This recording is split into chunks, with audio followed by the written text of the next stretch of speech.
सभी को सुप्रभात, जय हिंद। आज एक आदित्य का प्रश्न आया था, आप ये प्रश्न देख सकते हैं स्क्रीन पर, ठीक है? इनका प्रश्न था कि जब हम रिवीजन करते हैं, तो हम उन बातों को भूल जाते हैं जो हमारे क्लास नोट्स में हैं और शॉर्ट नोट्स में केवल हम उन चीज़ों को नोट करते हैं जो हमसे गलतियाँ हो रही हैं। तो ऐसे में जब हम फिर से क्लास नोट्स या बुक्स वगैरह देखते हैं, तो लगता है कि एकदम नई चीज़ है, ठीक है? और इतने मेहनत से हमने क्लास नोट्स बनाया है, तो क्या फिर उसका कोई काम नहीं है? तो देखो, पहले तो आपको ये समझना पड़ेगा कि हम लोग क्लास नोट्स को से या बुक से क्यों शिफ्ट होने के लिए बोलते हैं, क्योंकि एक व्यक्ति आप लोग एक बार कमेंट करके बताइएगा भी कि एक सब्जेक्ट का आपके कितने पेज के क्लास नोट्स तैयार होते हैं, ठीक है? या बुक्स कितने पेज की होती हैं।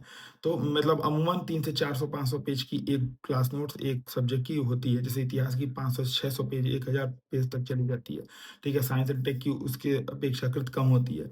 लेकिन बात ये आती है कि जब हमारा प्री होता है, तो प्री की परीक्षा के पहले हम लोग 2 ढाई हज़ार पन्नों की नोट्स याद नहीं कर सकते, ठीक है? और जब हम एक चीज़ पढ़ेंगे तो प्री में अभी हम लोग जब पेपर लगाते हैं या अभी पेपर से बहुत पहले हैं, तब हमको लगता है कि एक सब्जेक्ट पढ़ रहे हैं तो दूसरा सब्जेक्ट छूट रहा है। तो ऐसे में जब पेपर नज़दीक आएगा तब तो ये सिचुएशन और भी ज़्यादा हावी होगी। आप पता चले पॉलिटी पढ़ रहे हो, पॉलिटी की हम लक्ष्मीकांत उठा ली पढ़ने के लिए और फिर मन में आया कि यार हिस्ट्री छूट रहा है, हिस्ट्री में मॉडर्न इंडियन हिस्ट्री के लिए स्पेक्ट्रम उठा रहे हो, फिर पता चला यार मिडाइवल छूट रहा है, एंशिएंट छूट रहा है। तो इस सिचुएशन से बचने के लिए हम लोग शॉर्ट नोट्स बनाने की सलाह देते हैं। लेकिन उसी शॉर्ट नोट्स बनाने की सलाह में हम लोग आगे ये भी जोड़ते हैं कि कम से कम ऐसी टेस्ट सीरीज़ जॉइन करिए, जैसे यूपीएससी हिंदी की आप चाहो तो जॉइन कर सकते हो, कि जिसमें कम से कम 3 से 4 बार रिवीजन हो, ठीक है? जैसे हम लोग टेस्ट सीरीज़ जब बनाते हैं तो पहले पार्ट टेस्ट रहता है, फिर आपका रिवीजन टेस्ट रहता है, सुपर पार्ट टेस्ट रहता है, फिर आपका रिवीजन टेस्ट रहता है, फिर सुपर रिवीजन टेस्ट, तब हम लोग फुल टेस्ट की तरफ जाते हैं। तो जब 3 से 4 बार आप रिवीजन करोगे, और रिवीजन में करना क्या है, तो जो आपने क्लास नोट्स बना रखा है, जो आपने बुक्स, अगर आपको ब्लू बुक पढ़नी है क्लास नोट्स, तो कोई एक चीज़ डिसाइड कर लो। और जब टेस्ट लगाने जाते हो, जैसे पार्ट टेस्ट लगाने जाते हो, तो पहले अपने क्या पढ़ोगे, क्लास नोट्स, और शाम को जो भी क्लास नोट्स पढ़ रखा है, जो भी जिस भी टॉपिक का, शाम को उससे रिलेटेड पीवाईक्यू, फिर टेस्ट दे करके और टेस्ट का शॉर्ट नोट्स बनाओ।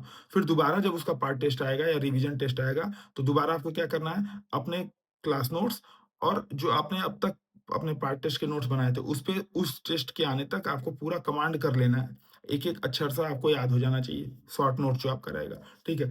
और दोबारा जो है आप इसमें फिर अपने क्लास नोट्स पढ़ करके और अपने शॉर्ट नोट्स पढ़ करके टेस्ट दोगे, फिर इसके शॉर्ट नोट्स बनाओगे, फिर अगली बार दोबारा फिर से class notes plus short notes, तो यानी कि 3 बार आपका रिवीजन हो जाएगा, धीरे-धीरे आप शॉर्ट नोट्स की तरफ शिफ्ट कर जाओगे। अच्छा, शॉर्ट नोट्स बनाते समय भी गौरव सर के इस पे वीडियो पड़े हुए हैं, बहुत अच्छे डिटेल में उन्होंने बताया है, केवल उन प्रश्नों को नहीं लिखना है कि जो गलत हो रहे हैं, उन प्रश्नों को भी लिखना है जो तुक्के से सही हो जा रहा है, उन प्रश्नों को भी लिखना है जो हमको एक नया फैक्ट पता चला, नई चीज़ें पता चल रही हैं, ठीक है? और शॉर्ट नोट्स में मैप्स, डायग्राम, ये सब चीज़ें इंक्लूड ज़रूर करिए। डिटेल वीडियो के लिए एक बार कमेंट करिएगा। मिलते हैं नेक्स्ट वीडियो